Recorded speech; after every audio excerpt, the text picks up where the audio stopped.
Welcome to my YouTube channel welfare class of education. आज मैं आपके लिए लाया हूं अर्थशास्त्र का mock test top 10 question answer, जिसका टोटल 100 एपिसोड देखने को मिलेगा, यानी 10 into 100 equal to 1000 question answer, यानी 1000 क्वेश्चन आंसर का सीरीज। सारे के सारे question answer BPSC TRE 3.0, BPSC TRE 4.0, सक्षमता परीक्षा और स्टेट जैसे परीक्षाओं के लिए बहुत ही महत्वपूर्ण होने वाले हैं। तो आइए आज ही मेरा यूट्यूब चैनल सब्सक्राइब करें और अर्थशास्त्र का मॉक टेस्ट का 100 एपिसोड में 1000 क्वेश्चन का जानकारी ज्ञान प्राप्त करें। तो आइए हम एपिसोड देखते हैं। तो लीजिए, आपके सामने उपलब्ध है इकोनॉमिक्स टॉप 10 क्वेश्चन आंसर की बरसात मॉक टेस्ट एपिसोड नंबर 3, जिसका पहला क्वेश्चन आपके सामने है। भारत में सिंचाई का सर्वप्रथम स्रोत है। भारत में सिंचाई का सर्वप्रथम स्रोत क्या है? ऑप्शन नंबर नहरें ए नंबर में, बी नंबर में तालाब, सी नंबर में नलकूप और कुआं यानी कुआं और नलकूप, डी नंबर में अन्य स्रोत। तो इसका सही ऑप्शन जो होगा, प्राचीन भारत में जो है सिंचाई का एक जो सर्वप्रथम स्रोत था वह है कुआं और नलकूप। चलिए आगे हम देख लेते हैं दूसरा नंबर क्वेश्चन क्या है। दूसरा नंबर क्वेश्चन आपके सामने ये रहा। राष्ट्रीय राजमार्ग विकास परियोजना के तहत प्रस्तावित स्वर्णिम चतुर्भुज के मार्ग में कौन सा शहर नहीं आता है? कौन सा शहर नहीं आता है? एक नंबर में है लखनऊ, बी नंबर में है जयपुर, तीसरा नंबर में विजयवाड़ा और चौथा नंबर में बेलगांव। तो जो 4 प्रमुख शहर को जोड़ने वाली स्वर्णिम चतुर्भुज मार्ग है, उस मार्ग में कौन सा शहर जो है नहीं आता है? तो यहाँ जो आपका सही ऑप्शन होगा वो लखनऊ होगा, क्योंकि लखनऊ जो है वो स्वर्णिम चतुर्भुज मार्ग में नहीं आता है। यह स्वर्णिम चतुर्भुज मार्ग 4 मार्ग को जोड़ती है, जो कलकत्ता से मुंबई, दिल्ली को चेन्नई से जोड़ती है, यानी कि चारों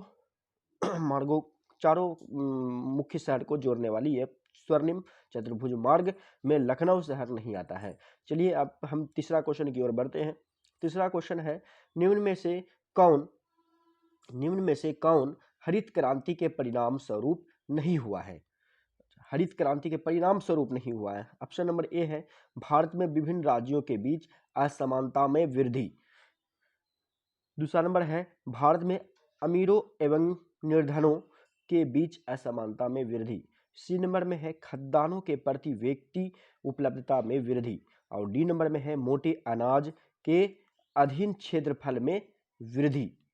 तो यहाँ जो है राइट आंसर क्या होगा, यहाँ हम देख लेते हैं गौर से। तो राज्यों में असमानता में तो वृद्धि होगी, क्योंकि किसी राज्य में हरित क्रांति का प्रभाव पड़ा होगा और किसी राज्य में नहीं पड़ा होगा। ये भी हो सकता है अमीर गरीब भी हुआ होगा, अगर 2 राज्य में अलग अलग प्रभाव पड़ते हैं तो अमीर गरीब भी हुआ होगा। खाद्यान्नों में प्रति व्यक्ति की उपलब्धता भी वृद्धि और कमी देखा गया होगा, बट जो है मोटे अनाजों के अधीन क्षेत्रफल में वृद्धि is the right answer. D number सही आंसर है। देखिए हमने सी नंबर ऑप्शन लगाया जो कि गलत बताया, बट यहाँ जो है मोटे अनाज के अधीन क्षेत्रफल में वृद्धि उसका परिणाम नहीं था। मोटे अनाज क्यों करेंगे, जब गेहूं का उत्पादन में वृद्धि होंगे तो मोटा अनाज क्यों लगाएंगे कोई, इसलिए इसका सही ऑप्शन जो है डी होंगे। चलिए आगे हम क्वेश्चन चौथा नंबर में बढ़ते हैं। चौथा नंबर क्वेश्चन है, किस पंचवर्षीय योजना के दौरान आर्थिक समृद्धि पर लक्ष्य से अधिक नहीं थी, लक्ष्य से अधिक सफलता नहीं मिली? तो ऑप्शन नंबर ए में प्रथम पंचवर्षीय योजना में, द्वितीय पंचवर्षीय योजना में, पांचवी पंचवर्षीय योजना में और छठी पंचवर्षीय योजना में। तो लक्ष्य से अधिक जो है सफलता नहीं मिली, वह द्वितीय पंचवर्षीय योजना में सही होगा। हालांकि अगर यहाँ तृतीय रहता तो तृतीय सटीक ज्यादा होता, क्योंकि तृतीय पंचवर्षीय योजना असफल हो गई थी, इसलिए यहाँ तृतीय नहीं है। और 2 भी कुछ खास प्रभाव नहीं जमा पाया था, इसलिए द्वितीय पंचवर्षीय योजना इज द राइट आंसर। आगे हम देख लेते हैं 5वां नंबर क्वेश्चन। 5वां नंबर क्वेश्चन आपके सामने ये रहा, भारत में मुद्रा जारी करने का एकमात्र अधिकार 1 रुपये के सिक्कों और नोटों को छोड़कर निम्नलिखित में से किसके पास है? चलिए, भारत सरकार के पास, योजना आयोग के पास, भारतीय स्टेट बैंक के पास, या फिर रिजर्व बैंक ऑफ इंडिया के पास। तो इसका जो राइट आंसर होगा सर वो होगा भारतीय रिजर्व बैंक के पास। योजना आयोग नहीं होता है, योजना आयोग गलत आंसर है। अब हम ये भी बता देते हैं कि यहाँ लिखा हुआ है 1 रुपया और 1 रुपया के सिक्के और नोट के छोड़कर, 1 रुपया का सिक्का और नोट को छोड़कर, तो ये कौन जारी करता है? ये वित्त मंत्रालय जारी करता है और इस पर वित्त मंत्रालय के ही हस्ताक्षर होते हैं, लेकिन अन्य सभी नोटों पर रिजर्व बैंक ऑफ इंडिया के गवर्नर के हस्ताक्षर होते हैं। चलिए आगे हम देख लेते हैं, इसलिए इसका 5वां नंबर क्वेश्चन का राइट आंसर जो होगा D number, reserve bank, RBI bank होगा। चलिए आगे हम बढ़ लेते हैं 6 नंबर क्वेश्चन की ओर। 6 नंबर क्वेश्चन है आपके सामने और ये रहा क्वेश्चन, आर्थिक विकास का सर्वोत्तम सूचकांक उपलब्ध कराया जाता है। आर्थिक विकास का सर्वोत्तम सूचकांक उपलब्ध कराया जाता है वर्ष प्रति व्यक्ति वास्तविक आय में वृद्धि से, बी नंबर में है वर्तमान कीमतों पर राष्ट्रीय आय में वृद्धि द्वारा, सी नंबर में है बचत अनुपात में वृद्धि द्वारा, और डी नंबर में है भुगतान संतुलन की स्थिति में सुधार द्वारा।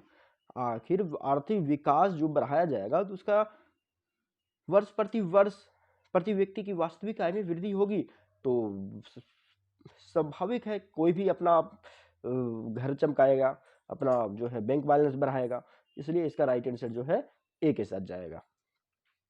चलिए आगे हम बढ़ लेते हैं 7वां नंबर क्वेश्चन की ओर, और 7वां नंबर क्वेश्चन आपके सामने ये रहा, भारत में हरित क्रांति का सर्वाधिक प्रभाव किस फसल पर पड़ा है? चलिए ऑप्शन नंबर गेहूं, बी धान, सी मक्का और डी ज्वार। आपको बता देते हैं कि सबसे ज्यादा प्रभाव जो है गेहूं पर पड़ा था और दूसरा नंबर में धान पर पड़ा था, तो गेहूं इज द राइट आंसर होगा। और इसका जो हरित क्रांति भारत में आया था, जो स्वामीनाथन ने लाया था, जिसे इस बार 2024 में 2024 में जो है उसे भारत रत्न पुरस्कार से भी सम्मानित किया गया, और कर्पूरी ठाकुर भी इसी के साथ शामिल है।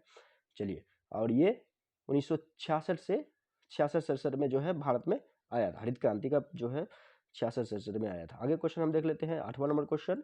चलिए 8वां नंबर क्वेश्चन क्या है? 8वां नंबर क्वेश्चन है, राष्ट्रीय विशेष कृषि उपज योजना मुख्य रूप से किससे संबंधित है? राष्ट्रीय विशेष कृषि उपज योजना भारत सरकार द्वारा एक पहल की गई है, और इससे किससे संबंधित है? नकदी फसल से, खाद्यान्न से, सब्जी से, या निर्यात योग्य कृषि उत्पाद से?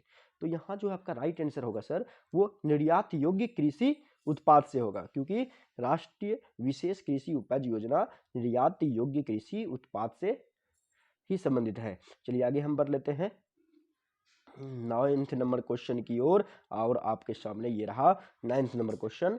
तो 9th नंबर क्वेश्चन क्या है सर? देख लेते हैं। 9th नंबर क्वेश्चन है, उर्वरक उत्पादन में भारत का विश्व में कौन सा स्थान है? उर्वरक उत्पादन में भारत का विश्व में कौन सा स्थान है? पहला, दूसरा, तीसरा, चौथा। तो जो है उर्वरक उत्पादन में भारत जो है तीसरे नंबर पर स्थान आता है, इसलिए तीसरा, सी जो है राइट आंसर होगा। अंतिम क्वेश्चन हम अपना टॉप 10 क्वेश्चन आंसर की बरसात में जो है देख लेते हैं। अंतिम क्वेश्चन है, भारतीय औद्योगिक वित्त निगम की स्थापना कब की गई? 1948 में, 1956 में, 1976 में, 1982 में। देखिए, भारतीय औद्योगिक वित्त निगम की स्थापना आज़ादी के समय ही लगभग हो गई थी, और इसका प्रभाव जो है 1 साल, आज़ादी के 1 साल बाद यानी 1948 में हुआ था, इसलिए ए इज द राइट आंसर। तो आपको कैसा लगा ये टॉप 10 क्वेश्चन? और इसी तरह का आप वीडियो देखना चाहते हैं तो मेरे यूट्यूब चैनल को सब्सक्राइब कर लें। फिलहाल आज के लिए यहीं, धन्यवाद।